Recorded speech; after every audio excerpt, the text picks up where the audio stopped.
नाजरीन आदाब, प्रोग्राम कानून और इंसाफ की बात लेकर आपकी खिदमत में हाजिर हैं, जिसमें हमारा ताउन करती हैं J&K लीगल सर्विसेज अथॉरिटी। नाजरीन, हर बार की तरह एक नए मेहमान के साथ आए हैं और एक नए मौजू के साथ आए हैं। आज हम जिस मौजू पे बात करेंगे वो है क्रिमिनल जस्टिस सिस्टम। हम बात करेंगे राइट्स ऑफ अक्यूज्ड और बात करेंगे बेल प्रोसीजर पे।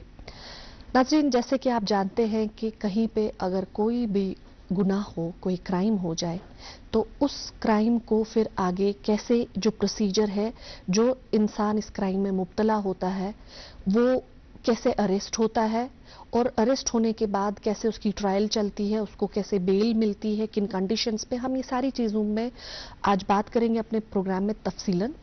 और इस मौजू पे बात करने के लिए आज जो हमने हमारे स्टूडियो में दावत दी है वो है हमारे आज के जज साहब हैं मुदस्सिर फारूक, जो कि सब जज सेक्रेटरी डालसा पुलवामा में तैनात है।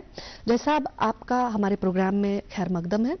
जैसे कि हमने शुरुआत में ही बात की कि एक क्राइम जब होता है और उस क्राइम को आगे जब ये सारा प्रोसीजर फॉलो होता है, बंदा अरेस्ट होता है जो ये क्राइम में मुब्तला होता है, और फिर क्या क्या फेस उसने चैलेंजेस है वो देखने हैं, और कैसे उसको सजा मिलती है उस क्राइम को करने के लिए, हम इन सारी चीजों पर रोशनी डालेंगे। सबसे पहले हम जानेंगे जैसा कि एक अक्यूज्ड होता कौन है। देखिए, सबसे पहले मैं अदालत आलिया जम्मू कश्मीर और लद्दाख और जो legal service authority Jammu Kashmir और दूरदर्शन कश्मीर का शुक्रगुजार हूँ कि उन्होंने मुझे मौका दिया और जो इस मजमून पे रोशनी डालने का मुझे मौका दिया गया, तो मैं इन सबका शुक्रगुजार हूँ। उसके बाद जैसे आपने कहा कि एक्यूज्ड क्या है जी। एक्यूज्ड एक ब्रॉड टर्म है जिसको हम मुल्जिम कहते हैं, उर्दू में मुल्जिम कहते हैं। हर वो शख्स, चाहे वो औरत हो या मर्द हो, जिसने कोई एक्ट किया या कोई ओमिशन किया, फॉर एग्जाम्पल उसको कोई चीज़ करनी थी वो उसने नहीं की, या ऐसा कोई काम किया जो यहाँ के कानून के हिसाब से उसको नहीं करना था, वो एक्यूज्ड है। या कोई सस्पेक्ट है जिस पे इल्ज़ामात लगे हैं कि इसने कोई क्राइम किया है, या उसके खिलाफ कोई कानूनी कार्रवाई हो रही है, कोई क्रिमिनल प्रोसीडिंग चल रही है, उसको हम एक्यूज्ड कहेंगे। फिर ख्वाह चाहे वो मर्द हो, औरत हो, बच्चा हो, उनके लिए अलग एक प्रोसीडिंग बताई गई है। तो एक्यूज्ड वो इंसान है जिससे कोई भी ऐसा क्राइम हुआ है जो उसको खिलाफ वर्जी, जो जैसे जो यहाँ भी कवानीन थे उसकी खिलाफ वर्जी उसको नहीं करनी थी, उसने की। जैसे कि हमारी जो यहाँ पे IPC था पहले, अब जो BNS है, उसमें जो क्राइम बताए गए हैं, अगर उसने कोई वायलेशन उसकी की, कोई भी गुनाह किया, उसने कोई भी जुर्म किया, तो उसको हम एक्यूज्ड कहेंगे। और वो अक्यूज तब तक है जब तक एक ट्रायल नहीं चलती है। जैसे कि आपने बताया कि इल्जामात भी हो सकते हैं, तो एक बाज़ाब्ता एक प्रोसीजर जो है, एक प्रोसीजर फॉलो किया जाएगा, और उस प्रोसीजर से जो भी कोई चीज़ है, अगर किसी पे इल्जामात है, हो सकता है वो कल को अक्यूज्ड ना भी हो। जैसा हम जानेंगे क्या होते हैं इन अक्यूज्ड के राइट्स। देखिए, जब भी किसी पे कोई एलिगेशंस लगते हैं, जैसे मैंने कहा कि वो अक्यूज्ड बनता है, उसके बाद उसके पास सबसे पहले ये राइट है, जैसे पुलिस अगर उसको अरेस्ट करेगी तो अरेस्ट के टाइम पे उसको बताना है कि उसके पर्टिकुलर ऑफेंस किस में उसको अरेस्ट किया गया है जी। और जो उसको बाज़ाब्ता अरेस्ट करेगा वो यूनिफॉर्म में होना चाहिए, उसका नेम प्लेट होना चाहिए। उसके बाद डायरेक्टली पहले तो उसको बताया जाएगा कि उसको किस जुर्म में पकड़ा गया है। उसके बाद उसके घर वालों को इन्फॉर्म किया जाएगा, जो उसके रिलेटिव्स हैं, फ्रेंड्स हैं, या जहाँ उनको बताया जाएगा कि आपका जो ये जो बेटा है, भाई है, कोई इसको भी हमने गिरफ्तार किया है, इसको हमने कहाँ रखा है, जेल में रखा है या कहीं और कहीं रखा है, वो बताना होगा उसको।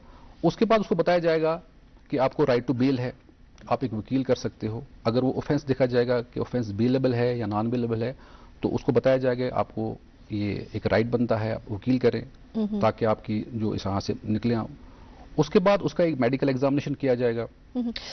जैसे कि आपने कहा कि अक्यूज्ड को बताया जाएगा कि आपने जो ये क्राइम किया है ये बेलेबल है या नॉन बेलेबल है।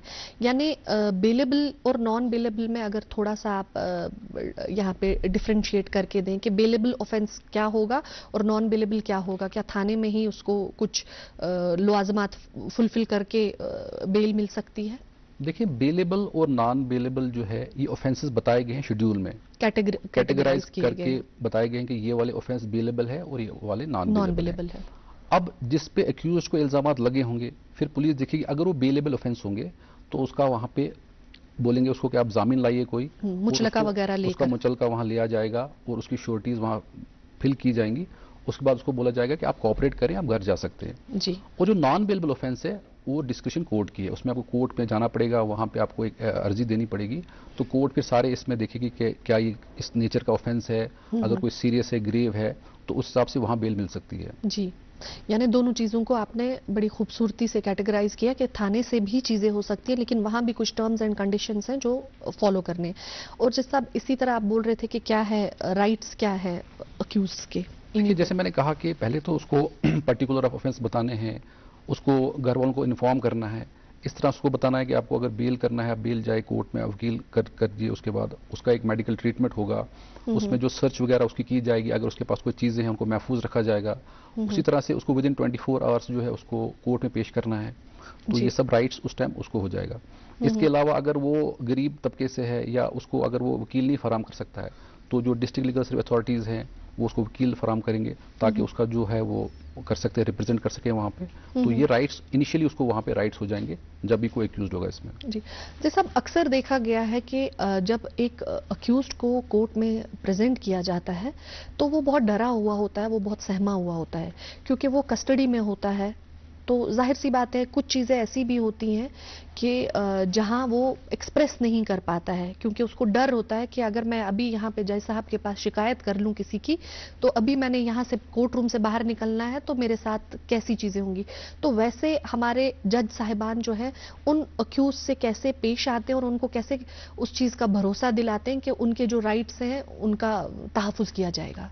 देखिए, आजकल काफ़ी टाइम चेंज हो गया। जज साहिबान, उसको जो एक्यूज्ड जो कस्टडी में लाया जाता है उसको इन पर्सन लाया जाता है जी। उसका एक मेडिकल ट्रीटमेंट भी किया होता है, मेडिकल सर्टिफिकेट होता है, डॉक्टर बोलता है कि फिट फॉर कस्टडी है। फिर जज साहब उसको पूछता भी है कि आपको कोई इंट्रोगेशन तो नहीं किया गया, कोई आपको ऐसे वहाँ जुल्म तो नहीं हुआ। तो उस एक्यूज्ड को भी चाहे कि जज साहब को इन्फॉर्म करे, अगर उसके साथ कोई टॉर्चर किया गया है या मसला कुछ किया गया है तो उसको जज साहब को बोलना चाहिए। उसके अलावा जैसे मैंने अभी कहा कि हमारे पास एक्यूज्ड को रिप्रेजेंट करने के लिए कौंसल्स भी होते हैं, जी। जिसको हम लीगल एड डिफेंस कौंसल्स बोलते हैं। वो उनको रिप्रेजेंट करते हैं, वो उनको बता सकते हैं अगर कोई ज्यादती पुलिस की जानिब से हुई होगी तो जज साहब उसको वहीं देखेंगे, फिर उसको पुलिस कस्टडी ना देते हुए वो जुडिशियल कस्टडी भी दे सकते हैं। जी, जैसे कि आपने कहा कि अक्यूज को प्रेजेंट किया जाता है कोर्ट्स में, तो क्या हमारे लीगल सर्विस अथॉरिटी के जो हमारे पैनल्ड लॉयर्स हैं या डिफेंस काउंसिल है, क्या वो वहाँ उनको पूरी नॉलेज होती है कि आज कितने लोगों की रिमांड हुई और कहीं इनको लीगल इमदाद की ज़रूरत तो नहीं है? क्या इस चीज़ का बड़ा तालमेल रहता है हमारे कोर्ट्स में? हर जो कोर्ट है वहाँ पे कोई ना कोई कौंसल है, लीगल एड डिफेंस कौंसल है। जैसे चीफ इसमें कौंसल होता है, डिप्टी कौंसल होते हैं, असिस्टेंट कौंसल्स होते हैं, जो चीफ होते हैं, पैनल लॉयर्स होते हैं। पैनल लॉयर इसमें नहीं होते, वो सिविल केस के लिए होते हैं। अब जो रिसेंटली जो एक स्कीम इसमें लागू हुई है उसमें चीफ डिफेंस कौंसल है, असिस्टेंट डिफेंस कौंसल है और असिस्टेंट डिफेंस कौंसल है। जो chief legal aid defence counsel है वो सेशन कोर्ट्स में ट्रायल के लिए वहाँ हमेशा अवेलेबल होता है वहाँ पे।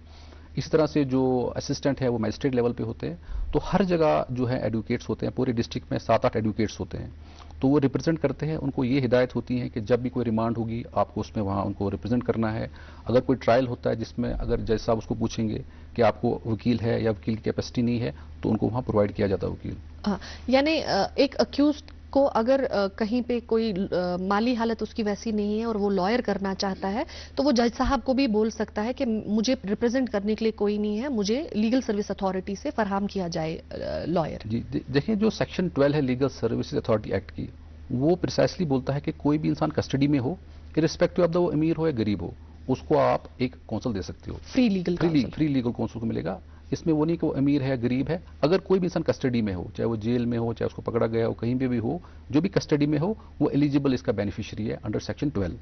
तो जो भी कस्टडी में हमारे पास आता है तो उसको हम ऑटोमेटिकली वो वकील जो हमारे पास हैं, जो लीगल डिफेंस कौंसल्स हैं वो वहाँ होते हैं, उसको बताया जाता है कि आपका कौंसल है, अगर आप अफोर्ड नहीं कर सकते हो तो आपके पास उसको ऑप्शन दिया जाता है वहाँ पे। जैसा हम जानेंगे क्या है राइट टू बेल। देखिए, सबसे पहले हमें जानना है बेल क्या है। जब भी कहीं कोई क्राइम होता है उसके बाद जो सस्पेक्टेड, जैसे मैंने कहा कि एक्यूज्ड होता है, उसको पुलिस गिरफ्तार करती है सस्पेक्ट के लिए कि भाई ये इस पे एलिगेशंस लगे हैं, क्योंकि अभी वो प्रूव करना है, अभी वो उसको पुलिस को प्रूव करना है। फिर वो उसको कस्टडी में लेते हैं कि ये कहीं इन्वेस्टिगेशन में प्रॉब्लम जो हमें कोऑपरेशन करे, या कोई एक्यूज्ड के जो अपने विटनेसेस हैं उनके साथ कोई ये ऐसा कोई हेर फेर ना करे या उसके टेम्परिंग ना करे उसके साथ, और यहाँ से भाग ना जाए। तो फिर जो है अगर वो बेलेबल ऑफेंस है, मैंने जैसे कहा कि अगर बेलेबल ऑफेंस होता है तो उसको बेल दी जाती है, उसको मचल के और उसकी श्योरिटी ली जाती है, उसको बेल दी जाती है। टर्म्स एंड कंडीशंस जो पुलिस स्टेशन में भी हो सकता है। अगर अब सीरियस नोवेट का कोई केस है तो उस केस में इसको कोर्ट में जाना है, वहां अप्लाई करना है। फिर कोर्ट देखती है कि इसकी हमें जरूरत है कि नहीं है, इन्वेस्टिगेशन कहां पहुंची है, क्या इसका नेचर, ग्रेविटी और ऑफेंस का क्या है, उसके हिसाब से उसको बेल का मतलब ये होता है कि टेम्परेरी तौर पर उसको रिलीज किया गया। क्योंकि जब हम कोई किसी पे एलिगेशन लगता है, उसको कोर्ट में प्रूव करना है, तो वो अवेलेबल होना चाहिए ना एक्यूज्ड। इसलिए उसको बोलते हैं चलो अगर जेल में या नहीं रहे, घर पे रहे, बट उसमें हिदायत की जाती है कि आप उसको कोऑपरेट करना इन्वेस्टिगेशन एजेंसी के साथ, कोई भी प्रोसिक्यूशन विटनेस के साथ आप कोई भी इंड्यूसमेंट या टेम्परिंग नहीं होनी चाहिए। और उसके अलावा यहाँ जो एरिया आप विदाउट प्रियर परमिशन नहीं छोड़ सकते। तो बेल का ये आसान शब्दों में ये है कि जब उसकी जरूरत नहीं है वहां पे। वैसे भी माना जाता है कि जो एक अक्यूज्ड होता है वो इनोसेंट होता है जब तक वो प्रूव गिल्टी ना हो जाए। तो वो बोलते हैं कि प्री ट्रायल कन्विक्शन को क्यों करना है, इसलिए अगर ये घर पे रहे या कहीं सेफ जगह पे रहे, बट यही है कि ये कोऑपरेट करे। जब भी इसको अदालत बुलाएगी तब इसको आना होगा, जब भी पुलिस वाला इसको बोले वहां आना होगा, और इसको किसी भी विटनेस के साथ टेम्परिंग नहीं करनी होगी। तो ये पर्पस बेल का होता है। जी जैसा क्या ये सारी चीजें जो हैं, जो बेल का है, ये सारे ऑफेंसेस के लिए सेम माइंडसेट रहता है हमारे जुडिशियल अफसरान का, कि कुछ क्राइम्स जो होते हैं वो हीनियस होते हैं तो उनमें बेल का ऐसा नहीं रहता है माइंडसेट? देखिए, जैसे कुछ स्पेशल ऑफेंसेस होते हैं, एनडीपीएस एक्ट में है, अनलॉफुल एक्टिविटीज है, जैसे मर्डर है, ये अपना रेप है, और एक सीरियस ऑफेंसेस है, तो उसमें देखना होता है कि इसका पॉक्सो में है अपना, तो सोसाइटी का क्या इम्पैक्ट पड़ेगा अगर उसको छोड़ा जाएगा।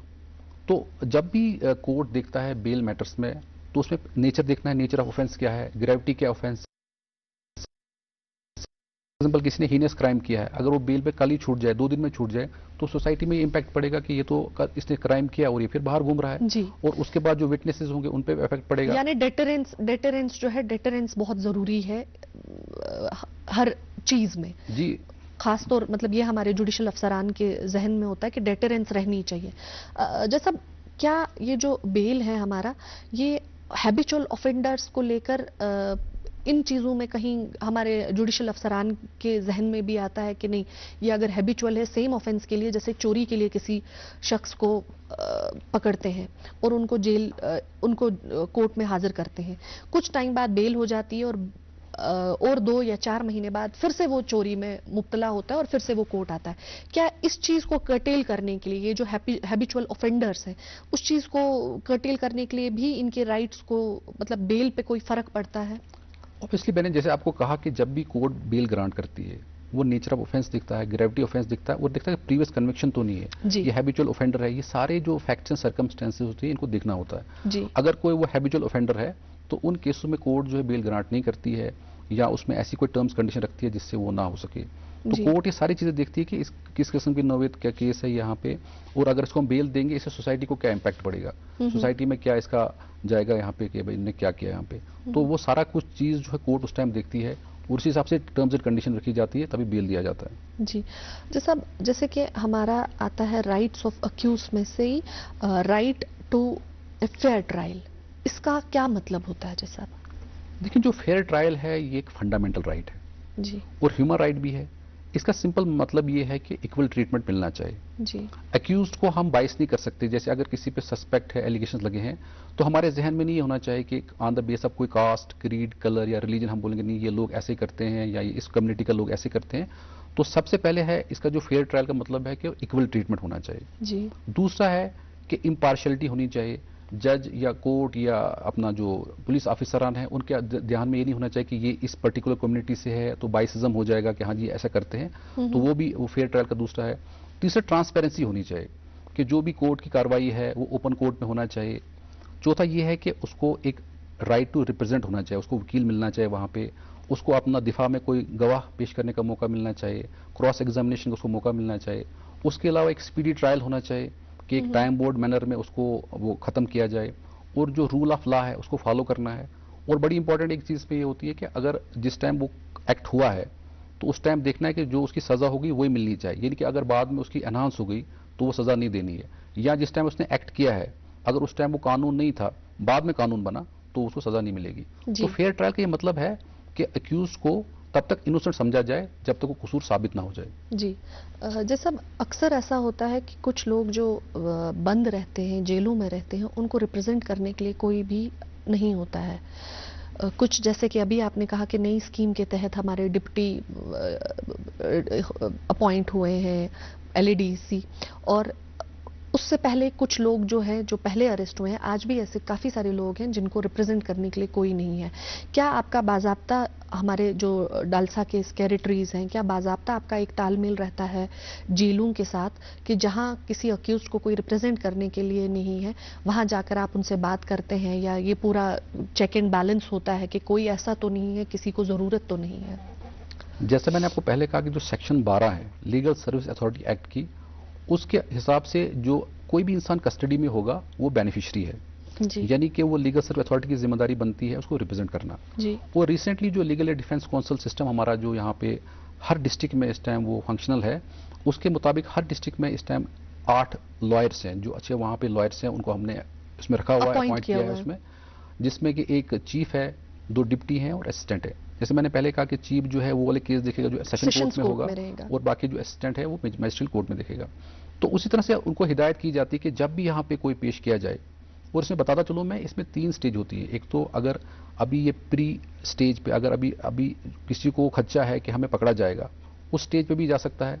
रिमांड स्टेज पे भी आपको रिप्रेजेंटेशन मिलेगा, और फिर ट्रायल के दौरान और अपील के दौरान भी आपको रिप्रेजेंटेशन मिलेगा। तो इस टाइम हर डिस्ट्रिक्ट में हमारे जो legal aid defence council system है वो फंक्शनल है, और देखा जाता है कि जब भी कोई एक्यूज आता है उसको बोला जाता है कि हम आपकी तरफ से यहाँ पे हैं, अगर आप वकील प्रोवाइड नहीं कर सकते तो हम आपकी खिदमत में यहाँ पे हैं और आपका जो है हम केस लड़ेंगे। और अच्छे जो टॉप लॉयर्स हैं उनको इसमें अपॉइंट किया गया है, वो गवर्नमेंट रिम्यूनरेशन पे है जी। जैसा आपने भी काफ़ी सारी बेल्स की होंगी, क्या रहता है एक जुडिशियल ऑफिसर के माइंड में जब बेल देते हैं और जब कंडीशन ऑफ बेल रखी जाती है, तो क्या रहता है तब आपके जहन में? मैं क्योंकि ये पर्सन टू पर्सन डिफर करता है, मैं आपका ही पूछना चाहूंगी। देखिए, क्या सबसे पहले बेल में देखा जाता है कि इसकी ग्रेविटी ऑफ ऑफेंस क्या है जी, कि बेल किस सीरियस नेचर का है। जैसे फॉर एग्जाम्पल मर्डर है, कोई अनलॉफुल एक्टिविटीज है, एनडीपीएस में है, पॉक्सो में है, या कोई किडनैपिंग है, तो देखा जाता है कि पहले की नेचर क्या है, वो सीरियसनेस इसकी क्या है। और दूसरी उसके बाद देखी जाती है कि इन्वेस्टिगेशन जो है कहाँ तक पहुंची, क्योंकि अगर इसको छोड़ना पुलिस की जरूरत है कि नहीं, पुलिस वाले कहते हैं कि हमें इसकी जरूरत है, अभी इन्वेस्टिगेशन कमें करनी है, तो पहला तो हो गया नेचर ऑफ ऑफेंस, फिर इन्वेस्टिगेशन स्टेज। तीसरा, अगर इसको छोड़ा जाएगा तो कहीं ये विटनेसेस के साथ कोई टेम्परिंग तो नहीं करेगा, कोई को इंड्यूसमेंट थ्रेट या प्रॉमिस तो नहीं करेगा जिससे इन्वेस्टिगेशन हैम्पर टेम्पर हो जाएगी। और चौथा ये कि अगर उसको छोड़ा जाएगा तो कहीं वो बाहर हदूद से बाहर निकल जाएगा। तो बेल के वक्त हमें ये देखना होता है कि इसकी जो अवेलेबिलिटी है वो होनी चाहिए, क्योंकि जब भी ये जैसे पुलिस के पास जाना चाहिए, वहाँ पे इन्वेस्टिगेशन में कोऑपरेट करना चाहिए, इस तरह अगर कोर्ट ने कोई तारीख रखी वहाँ पहुँचना चाहिए। तो ये बहुत से फैक्ट्स हैं जो हर केस में डिफर करते हैं। जैसे अभी कोई सीरियस नेचर का है या कोई नॉन सीरियस नेचर का है, उस पर डिपेंड करता है कि बेल दी जाए या नहीं दी जाए जी। तो सब हम जानेंगे क्या होती है एंटीसिपेटरी बेल। देखिए, एंटीसिपेटरी बेल क्या होती है कि अगर जैसे मैंने अभी कहा कि एक्यूज्ड एक इंसान होता है जिसको सस्पेक्ट होता है कि मुझे पकड़ा जाएगा, तो उस केस में अगर किसी भी ऑफेंस के जो है सज़ा 7 साल तक है, तो वो सेशन कोर्ट में जा सकता है या हाई कोर्ट में जा सकता है, वो एक इन एंटीसिपेशन वो बेल ले सकता है। उसका मतलब ये होता है कि अगर कल पुलिस को अरेस्ट करेगी तो उसको ऑर्डर दिखाएगा कि ऑलरेडी मैंने कोर्ट में रुजू किया हुआ है, तो जो भी बेल उसमें होगा, जो श्योरिटी उसको देना होगा, मुचलका देना होगा या जामिन को पेश करना होगा, तो वो अरेस्ट से बचने के लिए वो बोलेगा कि मैं आपसे कोऑपरेट करूंगा, लेकिन मैंने कोर्ट से पहले ऑर्डर लाया है। कोर्ट उसमें ये लिखेगा कि इसको गिरफ्तार ना किया जाए, क्योंकि इसकी रेपुटेशन जो है वो उस पर असर ना पड़े। जी जी जी। जैसा क्या है rights of accused under article 20? देखिए, आर्टिकल 20 के 3 क्लासेज हैं। उसमें जैसे पहला क्लास ये बोलता है कि जैसे मैंने पहले भी आपको कहा कि अगर कोई आपने आज कोई काम किया, कोई एक्ट किया, लेकिन आज वो ऑफेंस नहीं है, वो अगले महीने ऑफेंस बनता है या अगले साल ऑफेंस बनता है, तो आप उसको इसमें कसूरवार नहीं ठहरा सकते, इसके खिलाफ कोई कानूनी कार्रवाई नहीं होगी। इसी तरह से अगर मैंने आज कोई एक्ट किया, उसकी सजा कम है, लेकिन with the passage of time उसकी सजा बढ़ जाती है, लेकिन मुझे सजा वही मिलेगी जब मैंने एक्ट किया। तो सिंपल अल्फाजों में पहला क्लास ये कहता है कि जब आपने कोई एक्ट किया, उस टाइम अगर वो क्राइम नहीं है, बाद में बनता है, तो आपको सजा नहीं मिलेगी। आपको वैसे ही ट्रीट किया जाएगा जब आप अरेस्ट हुए थे, और कैसे तब जी, मेन ये है कि जब जिस टाइम आपने वो क्राइम कोई एक्ट किया, उस टाइम वो क्राइम होना चाहिए। दूसरा क्लास का बोलता है डबल जियोपार्डी, मतलब फॉर एग्जांपल आपने कोई क्राइम किया है, उसी सजा आपको एक ही बार मिल सकती है। जैसे आपने कोई क्राइम किया, फिर ट्रायल चला, उसके बाद आप एक्विट हो गए, आपको बरी किया गया, तो दोबारा पुलिस आपको उसी क्राइम में नहीं बंद कर सकती। तो ये डबल जियोपार्डी है। और तीसरा इसमें जो क्लास 3 बोलता है वो ये है कि अगर कोई भी एक्यूज्ड है उसको फोर्स नहीं किया जा सकता कि अपने खिलाफ गवाही दे। तो ये बड़ा इंपॉर्टेंट, ये आर्टिकल 20 बड़ा इंपॉर्टेंट है, जो एक्यूज के मुहाफिज है, बहुत इंपॉर्टेंट क्लास है।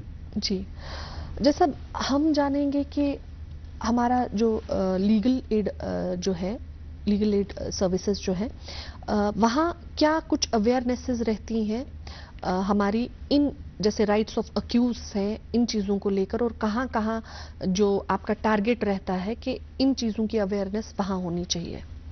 देखिए, मैंने पहले आपको कहा कि जो डिस्ट्रिक्ट लीगल सर्विस अथॉरिटीज़ हैं, हर डिस्ट्रिक्ट में वो जेल विजिट करती है, पुलिस लॉकअप में जाती है, लोगों को अवेयर किया जाता है, जो एक्यूज है उनको अवेयर किया जाता है कि आप बेनिफिशरी हैं। तो आपको जब भी कोई लीगल असिस्टेंस की ज़रूरत होगी तो जो लीगल सर्विस अथॉरिटीज़ हैं आपके यहाँ पे हाजिर है। आपको सिर्फ वहाँ उनको इन्फॉर्म करना है कि मैं ये वकील नहीं कर सकता, तो उनको जो भी रिप्रेजेंटेशन है उनको की जाती है। उसके बाद उनके राइट्स को बताए जाते हैं कि आपके साथ क्या क्या वायलेशन हुई, कौन कौन सा आपका राइट था जो वायलेट हुआ, तो उनको प्रॉपरली अवेयर किया जाता है। इसलिए डिस्ट्रिक्ट लीगल अथॉरिटी जो है वो जेल विजिट भी करती है, वहाँ पे जो अंडर ट्रायल्स होते हैं उनको बताया जाता है। और जैसे कि मैंने आपको कहा कि जब रिमांड होती है, रिमांड स्टेज पे भी हमारे जो लॉयर्स वहाँ पे हाजिर होते हैं, तो उनको बताया जाता है कि अगर आप अफोर्ड नहीं कर सकते वकील तो हम आपके लिए अवेलेबल हैं। जी, एक ऐसी चीज़ जो हम देखते हैं हमारे कोर्ट्स में कि जब भी किसी अक्यूज्ड को लाते हैं, अगर उनके साथ कितनी भी पुलिस तैनात होती है तो उनको हैंडकफ लाते हैं। तो क्या ऐसी चीज़ होनी चाहिए कि एक वो दहशत वाला माहौल और एक इंसान जिसके साथ 8-10 पुलिस के बंदे हों और वो एक कोर्ट की प्रेमिसेस में हो जहां ऑलरेडी इतनी सिक्योरिटी रहती है, तो क्या उस चीज़ को, क्या वहां उसका एक राइट जो है वो राइट इन्फ्रिंज नहीं होता है? देखिए, मैंने कहा आपको कि ये डिपेंड करता है केस टू केस।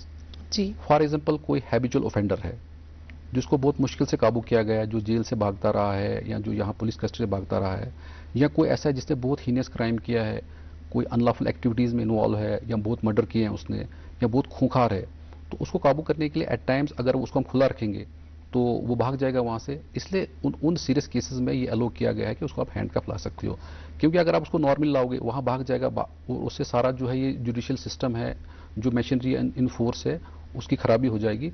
इसलिए उनको हैंडकफ रखना एट टाइम ज़रूरी होता है। जी, हम रोशनी डालना चाहेंगे सेक्शन 444 पे सीआरपीसी कि है क्या ये सेक्शन और क्यों ये बनाया गया है? देखिए, जैसे कि मैंने आपको कहा कि अगर कोई इंसान क्राइम करता है तो उसके बाद अगर वो बेलेबल ऑफेंस है या नॉन बेलेबल ऑफेंस है, दोनों सूरत में उसको एक जामीन रखना होता है। जामीन जो ये श्योरिटी देता है कि मैं इसको हाजिर रखूंगा और ये कहीं नहीं जाएगा। तो कभी कभी क्या होता है कि वो जामीन वो बोलता है कि मैं अब इसका नहीं रहूंगा क्योंकि अभी मेरे काबू से बाहर है, तो ये डिस्चार्ज ऑफ श्योरिटी से ये डील करती है सेक्शन। तो उसमें वो कोर्ट से रुजू करता है कि अब मैं इसका जामीन नहीं रहूंगा तो कोई और जामीन रखा जाए। तो उसको केस में फिर दोबारा एक्यूज को बुलाया जाता है, उसको कहा जाता है कि आप एक नया जामीन लाएं क्योंकि ये आपका जामीन नहीं रहना चाहता। या इन केस जामीन की अगर डेथ हो जाती है तो उस केस में भी वो डिस्चार्ज हो गया, अब उसको एक्यूज को दोबारा बुलाया जाएगा, उसको कहा जाएगा कि आप फ्रेश एक श्योरिटी लाए, तो उसी से सेक्शन डील करती है। जैसा अक्सर लोगों में एक कंफ्यूजन होता है, जब भी किसी को अरेस्ट करते हैं और बेल उसकी हो जाती है तो उससे बोला जाता है जामिन के लिए। तो जो ये शख्स आता है उसको रिप्रेजेंट करता है, जो अपनी श्योरिटी देता है कोर्ट को, उस शख्स के लिए क्या है, उसके लिए भी कभी कभी ऐसा होता है उसको नॉलेज नहीं होती है, क्या उसको बाज़ाब्ता ये तफसीलन बताया जाता है कोर्ट्स में कि आप अगर इसके श्योरिटी हैं, आपका क्या काम है या कल को आप पे क्या लाइबिलिटीज शिफ्ट हो सकती हैं? देखिए, इसमें दो चीज़ें होती हैं। एक वो जो एक्यूज होता है वो पर्सनल बॉन्ड लिख के देता है जिसको हम मचलका बोलते हैं, और एक वो श्योरिटी बॉन्ड होता है जिसको जमानती हम बोलते हैं। तो उसको फिल किया जाता है, वो फॉर्म होता है, उसमें वो पूरा लिखता है कि मैं, मेरा नाम, घर का जो मेरा वालिद का नाम, मैं कहाँ रहता हूँ, तो मैं इसको इस तारीख पे हाजिर रखूंगा। अगर मैं हाजिर नहीं रखूंगा तो मैं उसमें एक अमाउंट दिया जाता है डिपेंडिंग अपॉन की सीरियसनेस ऑफ द ऑफेंस क्या है, तो इतना जो है ये एज अ ताउन यहाँ पेश करूंगा। तो उसको पूरा बताया जाता है कि अगर ये तारीख पे हाजिर नहीं रहेगा और अगर आपकी जमानत जब्त हो गई, जो जमानत का उसमें अमाउंट होता है, तो उसको फिर वो लाइबल है, उसको वो पैसा जमा करना है, वरना उसकी जो प्रॉपर्टी अटैच हो सकती है। तो जामिन को सब चीज़ बताई जाती है कि अगर आपने इसको हाजिर रखने में नाकाम रहे तो जो अमाउंट में लिखा होगा, उसके जमानती नामे में जो अमाउंट लिखा होगा उसको वो जमा करना है कोर्ट में। जी, अक्सर ऐसा होता है कि कभी कभी कोई भी जैसे बेल हो तो कोई भी शख्स आके रिप्रेजेंट कर लेता है, उस टाइम यही होती है कंसर्न कि बंदा जेल से बाहर आ जाए, तो तब कोई भी जोश में भी आकर जमानत दे देता है दोस्ती यारी में।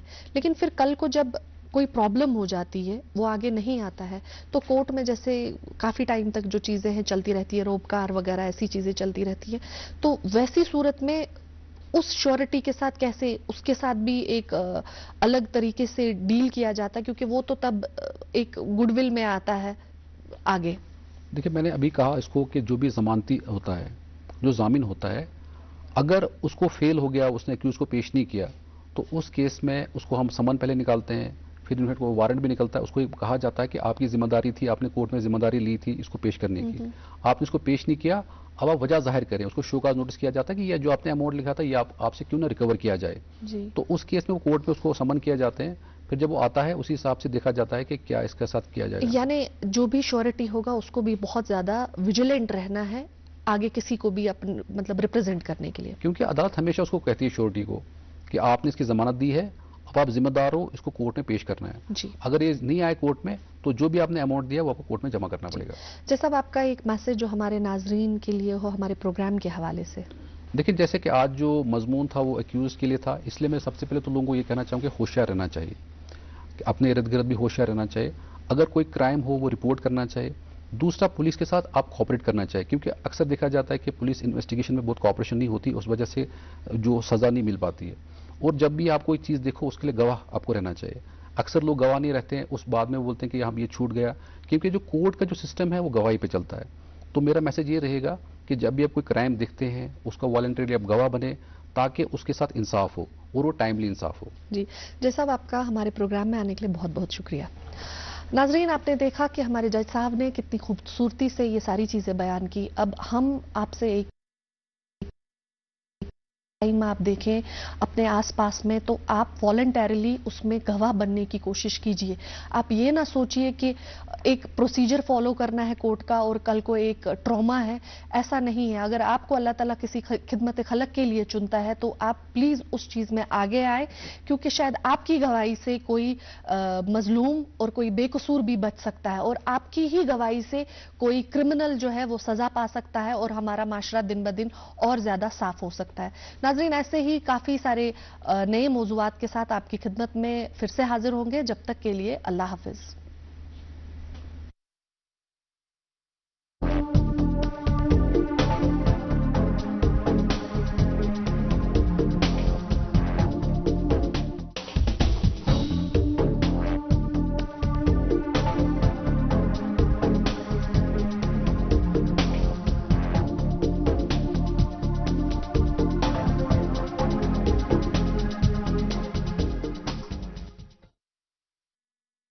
मन की बात है जन जन की संग